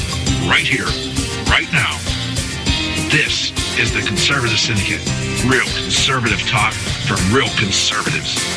With your host, John Matthews. The latter-day prophet. Baying against the hypocrisies of our time. And Joe Hakos. You want answers. I want the truth. You can't handle the truth. The Conservative Syndicate is comprised of some of the most informed pundits and activists available today. Together, we seek to tear down the imaginary wall, a separation between church and state through education, information, and engagement on the religion of politics and the politics of religion. And now, your host on the globally syndicated Conservative Syndicate, John Matthews and Joe Hakos. And hey, we're back. Hour 2 right here at the Conservative Syndicate, and we're glad you took the time to join us today and every day, Monday through Friday, 3 to 5 p.m. out here on the West Coast, 6 to 8 out on the East Coast. And I'm really, really hoping that we get some kind of feel for what's going on in the Utah and Arizona primaries today. Before we get off the air. Not very likely, just because a lot of the stations don't like to race to call the race until after the polls closed. They've learned their lesson, but boy, are they quick to try to do it once those polls close. You know, I remember the last primary last week. I'm trying to think of what it was. I think it was Michigan, and it was a perfect example of what I was trying to allude to in the first hour in terms of how this, especially how the Arizona primary could play out. And I think it was, I remember looking at it, and I'm not sure if it was Fox News or CNN. Somebody called the race for Trump, and he was ahead by double digits. I think he was up and around 23%, if I remember right. And I just can't remember what state it was. It might have been Virginia. It might have been Michigan, one of those states. It might have been Minnesota. I'm trying to recall in my mind here, but it was one of them. And 22% of the votes had come in. Trump had a 20-some-odd point lead over Cruz. And so I believe it was Fox News. They called the election. We're going to project Donald Trump the winner. And by the end of the night, what they found out was, when they got to 55% of the votes, Cruz was only down by 13 points. And then by the time it actually ended, Cruz lost by 7 points. Now, 7 points is enough to say you've lost. But from a 23-point lead to a 7-point lead over the course of the night. And to me, there's a couple of things out there. There's a couple of rules that I believe that there should be in place. And that is nobody announces who the winner is at all until 100% of the votes have been counted. You know, or mathematically, enough of the votes have been counted that no matter how many votes are left, it's not going to change the outcome. You know, let's say if you get at 85%, that other 15% isn't going to matter if somebody's at a 20% lead, 20-point lead, that kind of thing. But when you only got 22% of a precinct in, and you're being told that the latecomers are voting for the other guy or gal, and you're still going to project something out there, to me that's media arrogance. And I just wish that one time here they'd get burned again. They really backed off back in 2000. Remember what set that whole thing off in motion?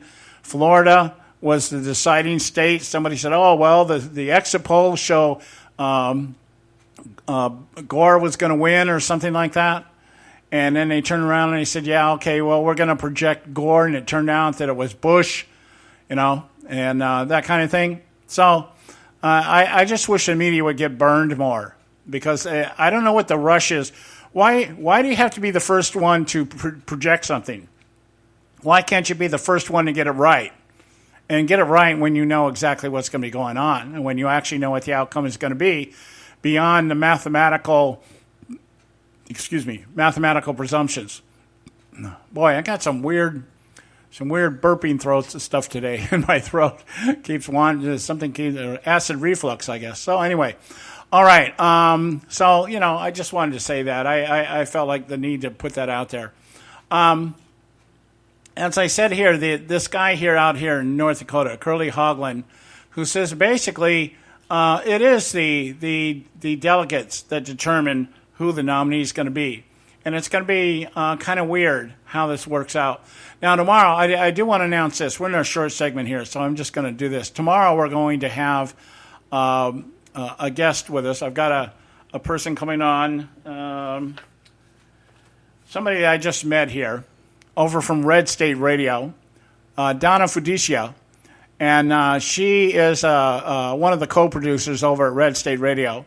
She was at the CPAC a little over a week ago, where all this broker convention stuff was being talked about. And I talked to her last night, asked her to come on tomorrow, and we're going to discuss this so that we can get some first-hand information from somebody who was actually there and actually participated in the process. So that'll be tomorrow here at the Conservative Syndicate. Right now, I think we're going to go to our break here. And when we come back, we should have Ron Edwards with us. He is scheduled to come on with us this next segment. So stay with us right here at the Conservative Syndicate. Don't go away. We got a lot more coming up for you. You can catch all our archives at theconservativesyndicate.net. The Conservative Syndicate. Real conservative talk from real conservatives. Prices are for base buildings only. May not be available in some areas. Attention business owners, do you want a stimulus package that really works? Before you spend thousands of dollars more than you should on your next building project, listen to this. General Steel has a stimulus package designed to help you save as much as half the cost of conventional construction on your next building. As much as half. That's right, General Steel can save you thousands of dollars with a pre-engineered steel building designed for your business or church. How about a 50 by 100 foot building for under $30,000? So don't pay thousands more than you should without calling General Steel first and save as much as half the cost and time of conventional construction. With the projected demand for steel in Japan and China, prices may be skyrocketing. 877-927-3360. 877-927-3360. 877-927-3360. Hey folks, if you're like me, you don't place a whole lot of trust in today's media for the real truth and facts regarding the volatile world of finance and politics. When I want the real scoop on money, I go to the most trusted source I know, my good friend and colleague, Bob Cardoso. Bob is a noted expert with a PhD in international finance who airs his nationally known, globally syndicated show, Robert Cardoso Live, daily, Monday through Friday from 4 to 6 p.m. Pacific Time. With Bob, you'll get the right information at the right time from someone who knows his business and can help you make the right decision concerning yours. Again, Bob airs daily, Monday through Friday from 4 to 6 p.m. Pacific Time. Visit his website at robertcardosolive.com for information regarding stations and topics. That's robertcardosolive.com. Check Bob out. You'll be glad you did.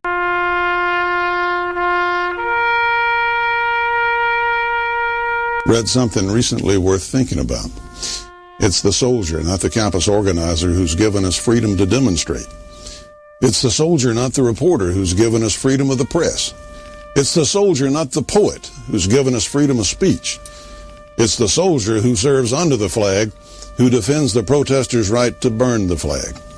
Isn't it time now to demonstrate that we support our troops? Were it not for the brave, there'd be no land of the free.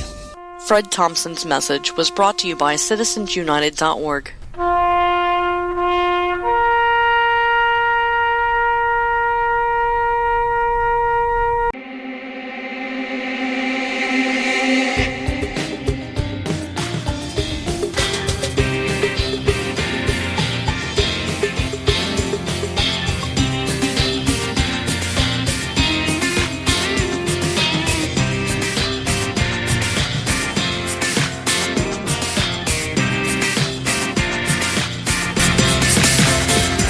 Hey, we are back, and you are listening to the Conservative Syndicate, and I am your host, John Matthews, Man, prophet of the airways, on a mission from God. And I want to just thank you so much for taking the time to join us today and every Monday through Friday, 3 to 5 out here on the West Coast, 6 to 8 out on the East Coast. And we're just glad. We so appreciate your loyalty and helping to make us one of the premier internet talk shows out here, because we do what other mainstream terrestrial stations don't do. We exhaust topics on this show. We go after every bit as we can, every bit of information we can find, trying to present as many views as we can. Of course, our view is biased, but that's just the nature of the game. But that's what we try to do here. We try to educate, inform, and engage our listening audience, okay? All right, Ron Edwards is supposed to be checking in with me. I always give him some slack because he's on the East Coast. And sometimes, I guess, out there they don't quite tell the time the same way we do out here in the West Coast. But the topics that I had lined up for Ron, I'm going to open up with them right now. They're kind of a little bit different, but yet the same in some ways. I was mentioning in the first hour about Paul Ryan showing up at IPAC, which is a Jewish conference down in Florida. And there were some other keynote speakers down there. I believe Donald Trump spoke to him, Ted Cruz spoke to him, some other people. I'm not sure if John Kasich showed up down there or not. I do know Bernie Sanders did not show up, but Hillary Clinton did. And she went out on one of her, the typical leftist lie, spin, smear thing, all in one piece, coming after Donald Trump for his position on Israel. And, of course, playing the defender of Israel. That's what the left does when it's not, when they're in the public eye. Israel is our best friend. They're our closest ally. We'll always be friends with them. When there's a special relationship between Israel and America because of our Christian roots and all, the only time that left wants to claim that Christianity is when they're saying that, we're friends of Israel kind of stuff. But I want to just kind of clarify some things for you. First, she goes after Trump, which is the golden opportunity, because Trump's position up until this point has been pretty much one of non-involvement. Trump is one of these people that is I would think, kind of libertarian in his foreign policy views, in that we shouldn't be sticking our nose in everybody's business and becoming the policeman of the world, which I happen to agree with. It's probably one of the few areas I look at Trump and I say, I would expect him to follow through with the way that the way he talks. I don't know in other areas whether he'll do what he says he will do if he is elected. But I think when it comes to foreign policy, I think he will do what he says he would do, and that is to become a little bit more isolationist in terms of sticking our nose in everybody's business. So his position on Israel, I think, is extremely ignorant in the fact that he believes that Hamas has as much right to settle as Israel does in Jerusalem, and that really all that needs to happen is they need a great deal maker to broker a deal and make that happen. Okay, that's Trump. Everything with Trump is, it's not that what we're doing is so bad in some cases, is that we're just not benefiting from it. So I'm the great deal maker, and that's what we would do. The Iran deal, I'd tear it up and I'd make a better deal. Repeal and replace. That's kind of a Republican mantra. And so Trump is kind of playing it that way. I think he may have to, I understand that his speech in front of the IPAC crowd was, very favorable. People thought, wow, it's the first time he actually has given a written speech kind of thing, and then he was good at what he did and everything else. But his position on Israel is pretty much one of neutrality, much more than let's get involved kind of thing. Well, we know, and Hillary Clinton then follows it up by saying that, and I'm going to read you a quote from her speech, "I know that all of you understand what's at stake in this election. All of a sudden, Israel is front and center of the election, I guess. We need steady hands, not a president who says he is neutral on Monday, pro-Israel on Tuesday, and who knows what on Wednesday, because everything's negotiable. So she's taking a shot at his deal-making thing, his deal-making scheme, or his meme, whatever you want to call that. And, well, my friends, Israel's security is non-negotiable. Okay? Israel's security is non-negotiable. This coming from Hillary Clinton. This coming from Hillary Clinton, the woman who says that she will build upon Barack Obama's legacy. Hillary Clinton, who thinks that Barack Obama is a good president and that she would follow very much in step with what he's doing. So if that's the case, then we have to look at Barack Obama's position on Israel. And of course, in front of his teleprompter, Israel is our best friend. They're our closest allies. And we have a friendship that extends beyond traditional friendship. That's how Obama talks to the press. That's how he talks to his groups. That's how he talks when he wants to give that very presidential aura of being in control and understanding everything that's going on and understanding the players in the game and, you know, and of course understanding the United States' propensity to occupy everybody that they go and liberate, that kind of thing. But what a lot of people don't know, we've talked about it on this show, but a lot of people don't know, is simply this. Obama had you'll remember a guy's name, Jim Messina. Jim Messina is the original campaign manager for Barack Obama. He is the guy that heads up Organizing for America, the Obama organization that worked during Obama's campaigns, and after the second campaign turned around and just turned into a regular CPAC kind of thing, organizing, you know, out there with Obama's agenda. It's not about Obama anymore now. It's about Organizing for America kind of thing. Jim Messina, the guy who went to Israel and led the campaign against Benjamin Netanyahu. That's who what led the campaign. And through that, I imagine, had a lot of American dollars through American donors coming into their campaign to help take out Benjamin Netanyahu. And why is that? Because Benjamin Netanyahu has a non-negotiable position when it comes to Hamas and Palestine. He's saying, we're not giving anything up. Israel is ours. It was given to us by God. Who else can, who better to get something like that from? It's our heritage. It's our land. In fact, we should have a lot more land. But we've given a lot of that land up in the name of peace. But giving anything up to Hamas and Palestine, two entities that want to destroy, who are in cahoots with people like Syria and Iran to demolish and destroy Israel, to wipe them off the face of the earth, as Iran has put it. And so Hillary Clinton's trying to tell us here that Israel's security is non-negotiable.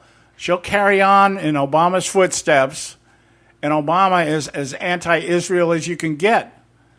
In fact, I think Obama's better at it. Obama is a stereotypical Muslim when it comes to talking about Israel.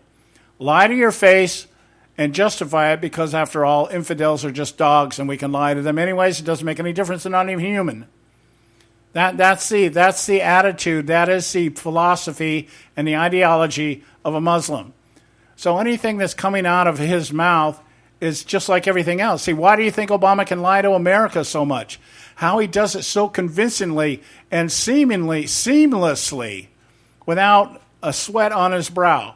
Because there's a lot of that Islam in him that tells him it's okay to lie to infidels. Americans are oppressors. You know, his father thought we were colonists. We were out there to conquer the world. And we're just colonists and we're Zionists and all these other things. And Barack Obama carried all that with him. He was raised by people that believed all this stuff. So the reason why Obama can lie is because he's been taught he's not lying. He's not really lying. He is just simply talking down to the infidels. And he is in power, and he can lie straight-faced to people because of that. And nobody seems to ever want to connect the dots because nobody wants to be called racist for saying such a thing or claiming such a thing.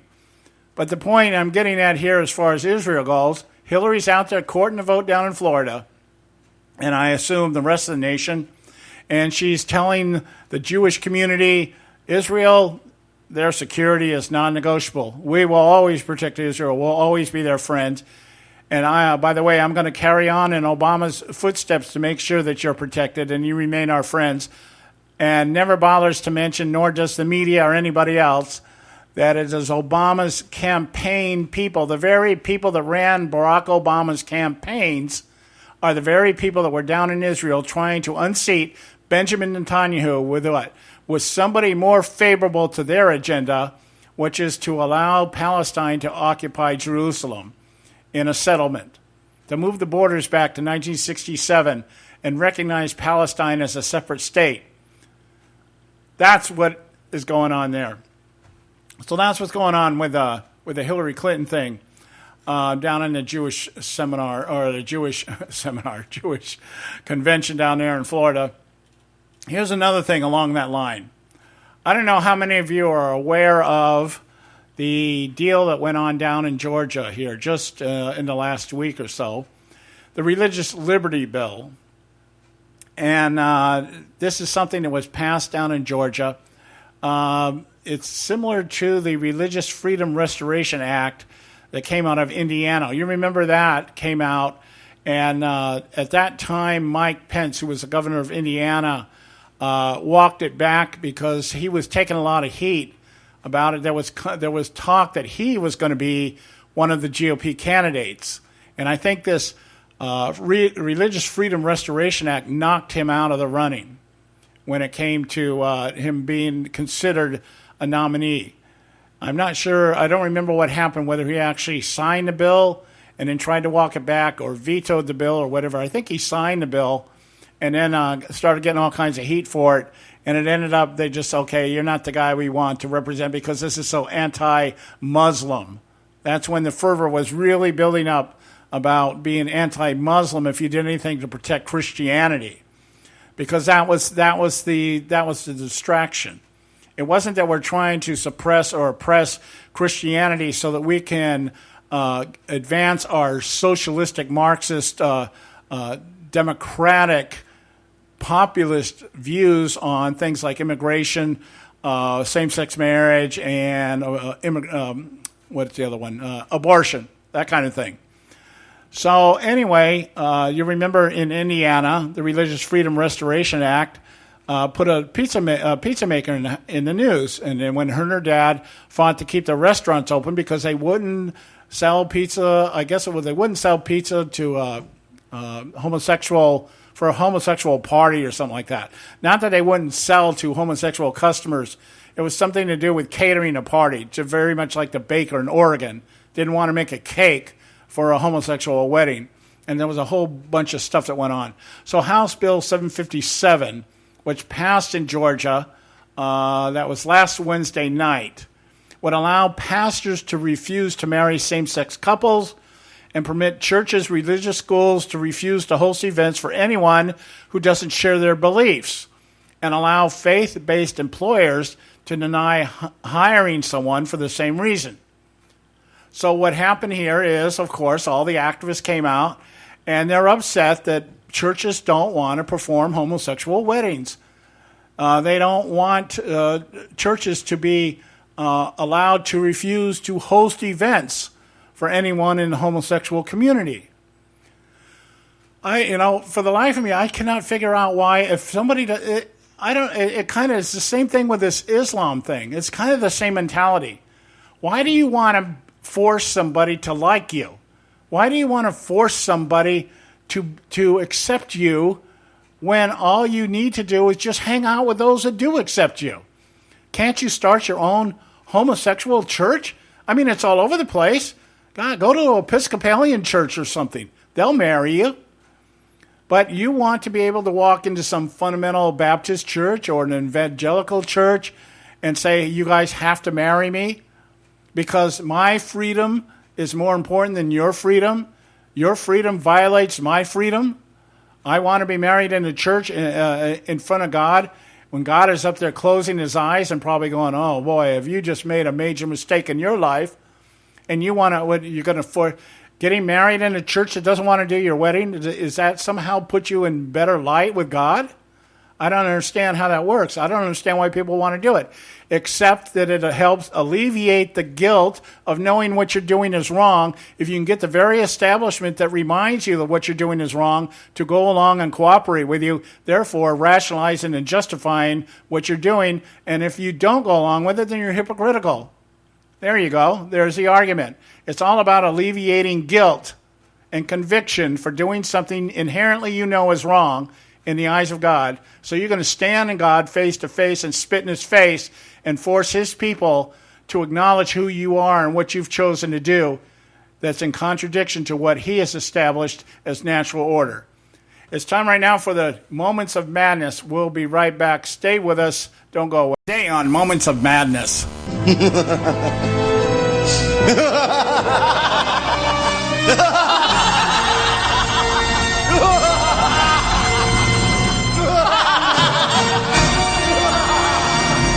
The recent violence that has begun to appear across the country at Donald Trump rallies underscores the truth embedded in the old adage, those who failed to learn from history are too often the idiots that blindly repeat it.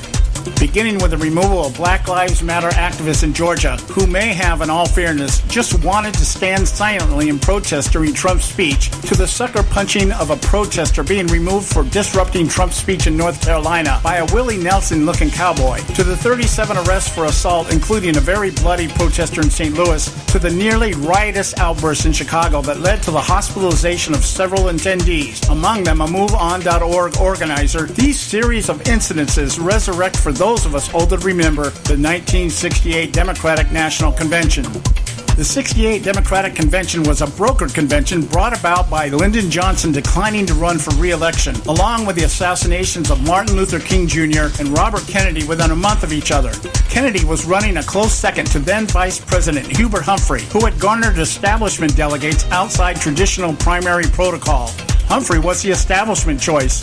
Kennedy, an anti-Vietnam supporter, the people's savior.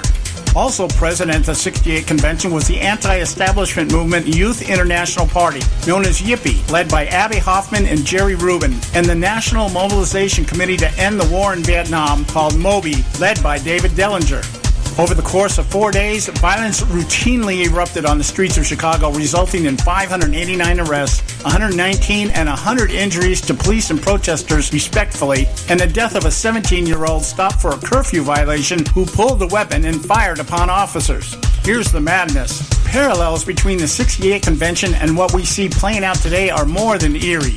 For instance, there was once again the prospect of a DNC brokered convention, this time to ensure an establishment nominee wins with superdelegates should the current frontrunner with more than a shady past be indicted. Her opponent is a popular socialist lauded by the college crowd who feels the burn. Just as chilling is the even more serious prospect of a GOP brokered convention to stop a populist who refuses to play by establishment rules and in doing so has captured demographics establishment candidates can only dream of. Following the 68 convention, another radical group formed at Ann Arbor, Michigan by Students for a Democratic Society called SDS. Founded by a radicalized Bill Ayers, the Weather Underground capitalized on the anti-Vietnam movement and the rise of the Black Panthers. The Weathermen, as they came to be called, participated in bombings of police stations and government installations like the Pentagon, along with riots that coincided with the trial of the Chicago 7, those who had been arrested on conspiracy charges the year before during the 68 Democratic Convention. Today, college campuses across the country have their own underground, Black Lives Matter, many of them who are being trained by MoveOn.org, who we now see showing up in larger and larger number at Trump rallies. The only impartiality they display is the fact they squeeze in at an occasional Clinton event on their quest to whine and moan about their identity dilemma. And who do these self-proclaimed disenfranchised college youths look for inspiration? None other than Bernie Sanders, self-avowed democratic socialist who spews forth his own revolutionary rhetoric of government overthrow through redistribution economics. Yes, the parallels are as uncanny as they are eerie. Even more frightening, though, is the prospect this time around. While everyone acknowledges the inmates are running the asylum, no one in charge seems to care enough to put any of them back in their straitjackets. My guess is they just want to watch history repeat itself. Unfortunately, there are enough idiots running the streets to make it so. This is John Matthews for Moments of Madness. You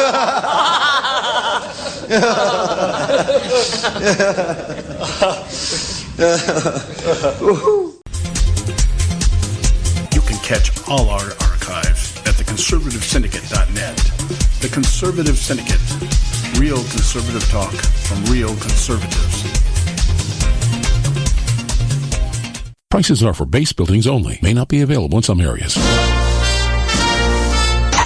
Attention business owners, do you want a stimulus package that really works? Before you spend thousands of dollars more than you should on your next building project, listen to this. General Steel has a stimulus package designed to help you save as much as half the cost of conventional construction on your next building. As much as half. That's right, General Steel can save you thousands of dollars with a pre-engineered steel building designed for your business or church. How about a 50 by 100 foot building for under $30,000? So don't pay thousands more than you should without calling General Steel first and save as much as half the cost and time of conventional construction. With the projected demand for steel in Japan and China, prices may be skyrocketing. 877-927-3360. 877-927-3360. 877-927-3360. Hey folks, if you're like me, you don't place a whole lot of trust in today's media for the real truth and facts regarding the volatile world of finance and politics. When I want the real scoop on money, I go to the most trusted source I know, my good friend and colleague, Bob Cardoso.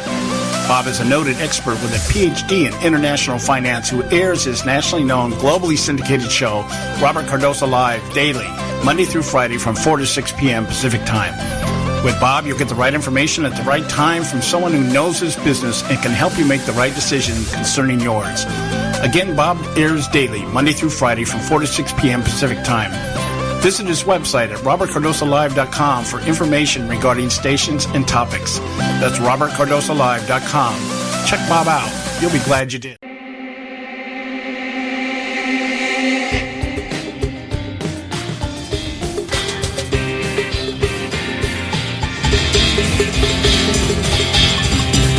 Hey, we're back. You're listening to the Conservative Syndicate.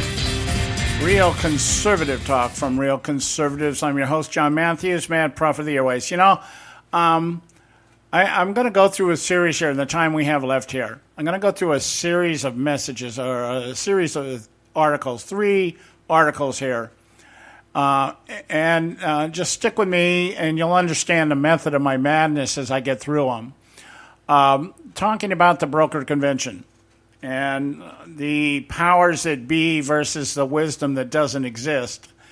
And, you know, I've been talking a long time now. Boy, it seems like that's almost all I talk about these days is how this thing is going to end up at a brokered convention, because the establishment, the people that push the buttons and fund the campaigns behind the scenes, are not happy with the fact that there are 2 people out there in the front as front runners, both of which they feel threatened by for different reasons. But we won't go into that. I'm just saying that the establishment, the Republican establishment, has decided Donald Trump or Ted Cruz, no go. Okay, they got to get somebody else in there. On the left, the establishment is kind of chomping at their nails. Yeah, Hillary looks like she's overcome once again her trust factor. And that's not uncommon, since most liberals probably can't be trusted to sign their own name anyway. But the point being is that she has, unless she gets indicted, then if the indictment comes, then there's a whole scenario with the left that could turn into a quote-unquote brokered convention. And it could result in any number of things. Bernie Sanders perhaps swinging all those superdelegates over there. You remember superdelegates?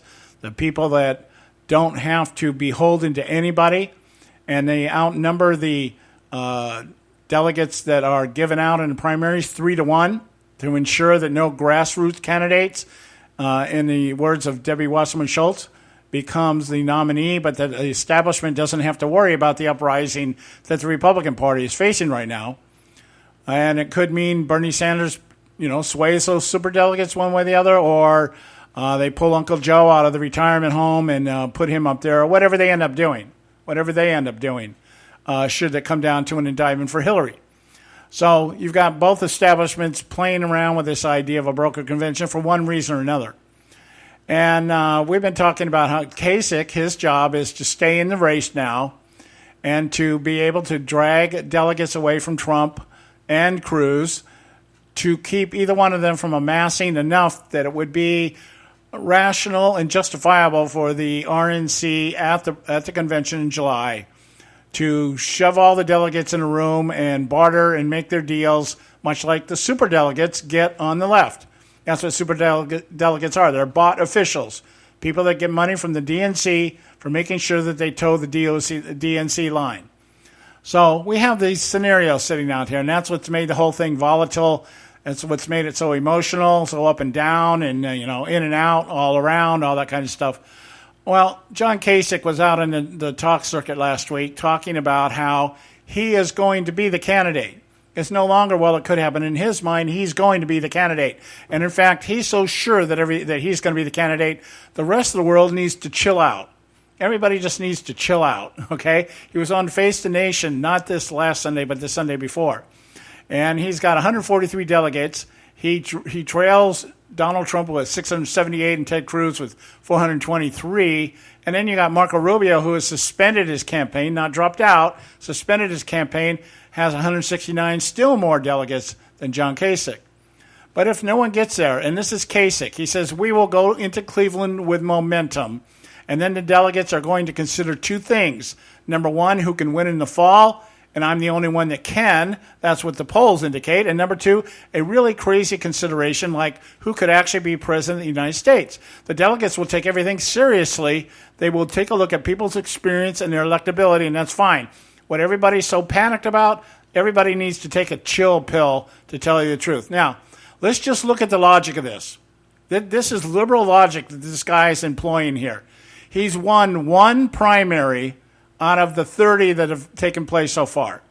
He trails, he's number 4 in the delegate count, behind a guy that has already suspended his campaign, and he is convinced that he is going to have momentum going into Cleveland, which means, I guess, in his mind, he is going to win primaries enough such so that people see him as a viable alternative to Donald Trump and Ted Cruz. We're talking today about the Utah and Arizona primaries, none of which Kasich has a snowflake's chance in hell of winning anything unless Ted Cruz doesn't take the 50+1 in Utah. Kasich might pick up a couple of delegates by the time that's all over, if it works that way, and the delegates end up going out proportionally rather than all or nothing. Arizona, he stands a snowflake's chance in hell. I think he's got like a 7% favorability. He's double digits behind both Cruz and Trump. But he seems to think that going into the Cleveland convention in July, that he is going to have the momentum. I don't know where he thinks he's going to get this momentum. I guess he's thinking because there's some states up in the Northeast, small states with a few delegates, and it's just the idea if I can put some wins in the column, doesn't really matter what the delegate count is.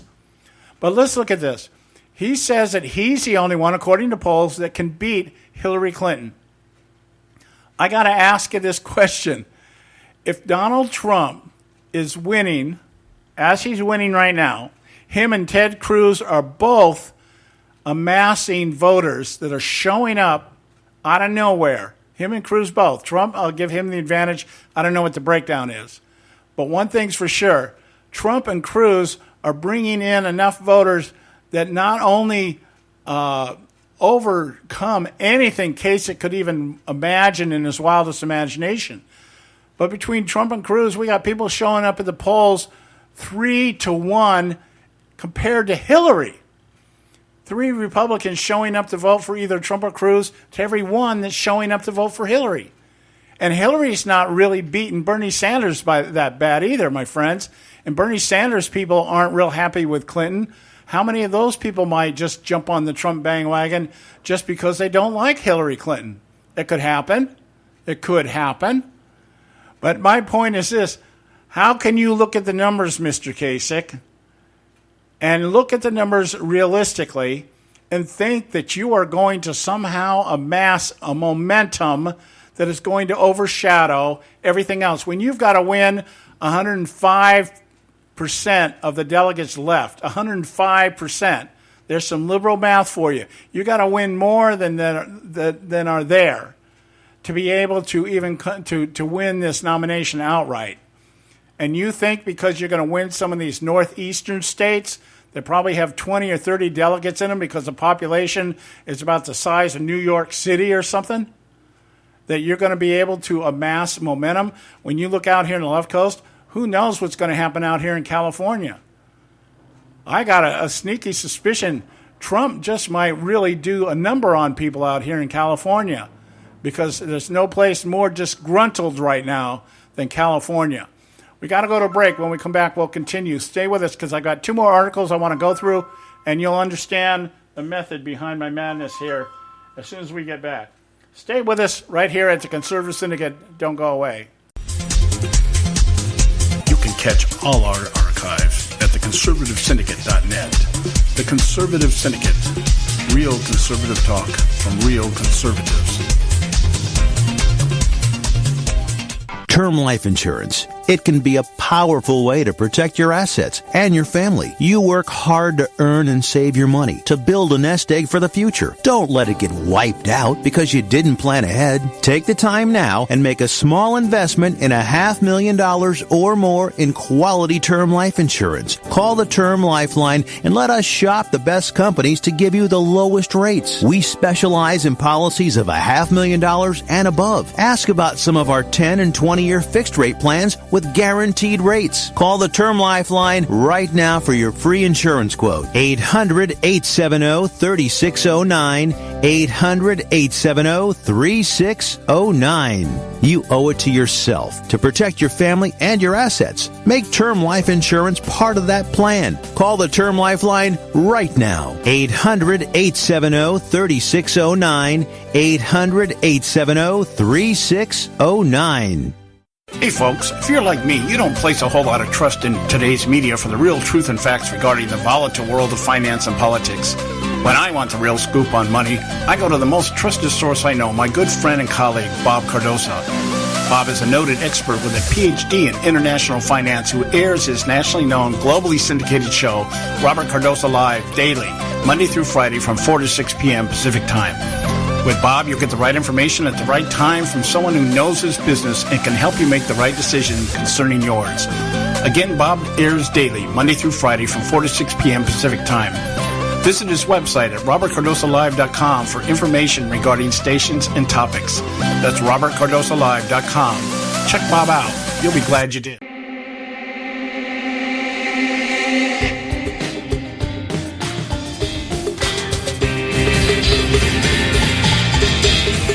Okay, hey, we're back.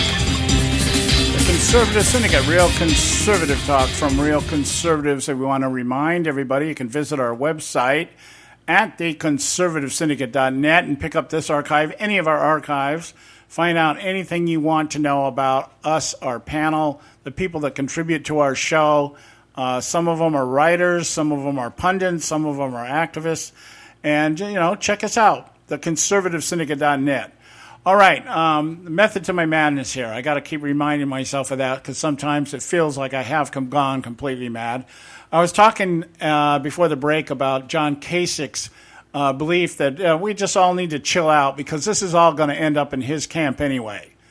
And he's going to have the momentum. He hasn't won squat, but his home state, and didn't win his home state by that much, by the way.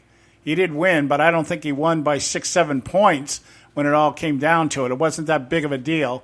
I don't even know if it was that much. I know he didn't win by much. And but he seemed to think that was the springboard. That made him the brokered candidate, and he's going to do so well in the remaining 20-some-odd states that we have left in the primary that he's going to have so much momentum going into July that everybody's just going to cash in all their chips and everybody's going to line up on a Kasich ticket. Wow. I want to float one other thing out here to you. And this is, I think, becoming probably more realistic. And the reason I'm saying this is because I do not see the establishment really buying into this self-destruct thing to the degree that I think they could if they have to. I think what Kasich is calling for is really a last resort kind of thing. Really is. And that is if they can't see their way through pulling off what I believe the real strategy just might be. If Kasich is able to commandeer a brokered convention and become the nominee, certainly his contention that he can beat Hillary Clinton in a head-to-head is just dreaming, just completely dreaming. Because in order for that to happen, you have to assume that the Trump people and that the Cruz people and that the Rubio people will jump on board and support the Republican nominee no matter who he is. Kasich himself has said he doesn't know if he can support the nominee, but he would expect everybody else to support him if he was the nominee. He would violate the pledge that they all took, but that's irrelevant because we're dealing with Donald Trump here or Ted Cruz or whatever. Okay, so Kasich is thinking, what he's assuming is that all these voters, all these supporters have been coming out en masse, record-breaking numbers. We were just talking earlier in the show about Arizona telling us they've never seen so many voters in a primary or even a general election showing up to vote. And we've heard that message all through the primaries here in the last, since we began this thing. Record number of people showing up. And in those record numbers, either Trump or Cruz have been the majority winners. Okay, they have been the ones that have won the most. It's not to say that Rubio hasn't won any or Kasich hasn't won any. It's to say that the people are coming out en masse in support of either Ted Cruz or Donald Trump. Now, John Kasich he's making that typical establishment mistake that just because the establishment or the party sets forward and says, this is the way we want our sheep to go, that everybody's just going to line up and go. All the people that have never voted and saying, I'm voting for the first time because of Donald Trump, or all the people that are getting up off their couches who haven't voted in past elections because they haven't seen a true conservative candidate and they believe that Ted Cruz is that candidate, and so they're getting out and voting, all of a sudden they're just going to toss everything aside and say, well, I guess Kasich it is, so that's where we'll go. See, there's the typical establishment mentality. Our people will fall in line once they're not given a choice. That is the mentality.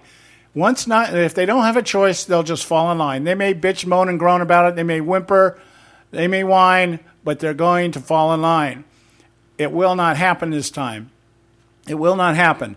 In the same way that if Hillary Clinton does end up getting a nomination and is not indicted, I think a lot of Bernie Sanders people will stay home.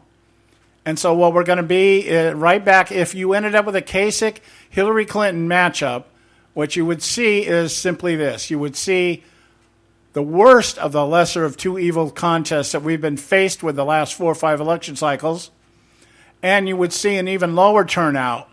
So it's going to be, well, maybe that would work in Kasich's behalf, but the point being, who wants to win an election like that? Who wants to win an election on default?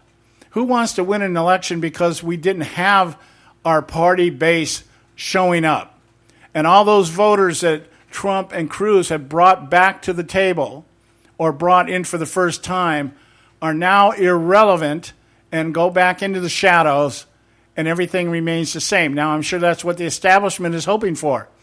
What if this happens? And this is, I think, probably closer, because all I'm saying here is the establishment, I don't think, is ready to actually come out and say, okay, burn it to the ground. They may be, but I don't think they're quite there, at least not yet. How about this? How about letting Donald Trump win the nomination? How about letting a Ted Cruz win the nomination? How about then taking Paul Ryan, Mitt Romney, John Kasich, Marco Rubio, some combination, and putting them on a third-party ticket and running them, knowing that the vote count will drop for the Republicans and perhaps deny the Republicans from winning the election, but also denying Hillary Clinton from winning the election. How can that be? What if they were able to dilute the Electoral College votes in the same way they're trying to dilute the delegate count? What if they were able to keep any candidate in the election from achieving 270 electoral votes to take the election? What would that mean? The rules say the nomination then goes before the House, and the House of Representatives pick the candidate. They pick the president. I'm sorry, they don't pick the candidate. They pick the president. And if you had a Senate and a Republican majority still in the House and the Senate, what do you think they're going to do? Do you think they're going to line up and say, okay, we're going to pick Trump? No. They're going to line up, and now we're talking about a really solidified third-party candidate being chosen by the House of Representatives to be the next president of the United States. I'm not even sure if the Senate plays into it. But the House of Representatives has a big enough majority that they could put any candidate up there and vote for them and select them. And we now have the legislative branch of our government choosing the executive branch of our government, and the say-so of the American people has completely been negated, tossed out. That would expose the establishment to the smart people. We would see this for what it is, but it would still preserve what the establishment cares about, and that is their positions and their power. And I tell you that both people on the right and the left would be happy with this. Yeah, the politicians would be out there dancing around, screaming, yelling, and growing. We'd have protests. We might have riots. We might have uprising in the streets. But none of that matters to the establishment. I'm bringing it back full circle. I told you there's a method to my madness. It doesn't matter as long as the establishments on both sides are preserved. It doesn't matter if Hillary Clinton is President Donald Trump. It doesn't even matter if Paul Ryan or Bernie Sanders or Joe Biden or anybody else is president of these United States. Because in this day and age, all of them are bought and paid for to some degree or another. And when we look at the parties set up right now, the only people that are a threat to that are Donald Trump, Ted Cruz, and Bernie Sanders. Bernie Sanders is a threat to the Democrat establishment because he, being part of the establishment or being one of the pawns in the establishment, he is the rogue, and he will go whatever he thinks because this guy apparently has a conscience. I don't know where he gets the conscience. He's certainly not right in his thinking, but he is committed, and he is compassionate about what he believes. Whether right or wrong, give it to him. He believes what he believes. Barack Obama is wrong as the day is long, but he's compassionate about what he believes. Compassion trumps everything else because compassion is what gets people off the couch to vote. Compassion is what gets people out in the street protesting.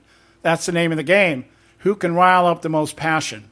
Who can get the numbers in the way they need, the numbers they need in the way they need? That's what I'm looking at here. I think this may go beyond. It just depends on whether the establishments on one side or the other says, you know what, the hell with it, man. There's too much at stake here. Where there's too much for us to lose. Let's just burn it all to the ground. That could happen too. It remains to be seen how this election ends up and what direction the country is going to go because of that. Now, I want to leave you with this one last thought here, and I'll probably talk about this more tomorrow. Bill Clinton came out yesterday and talked about getting away from the awful legacy of the last 8 years. The awful legacy of the last 8 years. If you believe we've finally come to the point where we can put the awful legacy of the last 8 years behind us, and the 7 years before that when we were practicing trickle-down economics and no regulation in Washington, which is what caused the crash, then you should vote for Hillary. My question is simply this. If the last 8 years is a failure, a legacy of failure, and your guy Obama is the leader in these last 8 years, and your wife is telling everybody she's going to follow in the footsteps of the current leader of this country, why are you out there telling us it's a failed legacy? See, if you let liars talk long enough, they'll usually tell you what they're really thinking. We got to go. We'll be back tomorrow. We love you guys. Stay tuned in with us tomorrow, 3 o'clock on the West Coast, 6 o'clock on the East Coast. We love you. God bless you. Good night. Thanks for tuning in to this edition of the Conservative Syndicate, the globally syndicated, politically incorrect talk show that seeks to tear down the imaginary wall of separation between church and state. We want to make you aware you can find and access all of our show archives at our website, theconservativesyndicate.net, as well as our broadcast stations and times. That's the conservativesyndicate.net. We so appreciate you taking time to tune in, and we so look forward to continuing to bring you the best and uncompromised talk radio available on the net today. And remember, folks, it doesn't matter how many times you get knocked down in life. It only matters how many times you get up. I'm John Matthews, signing off until next time, right here on the Conservative Syndicate. God bless you, and may God continue to bless America.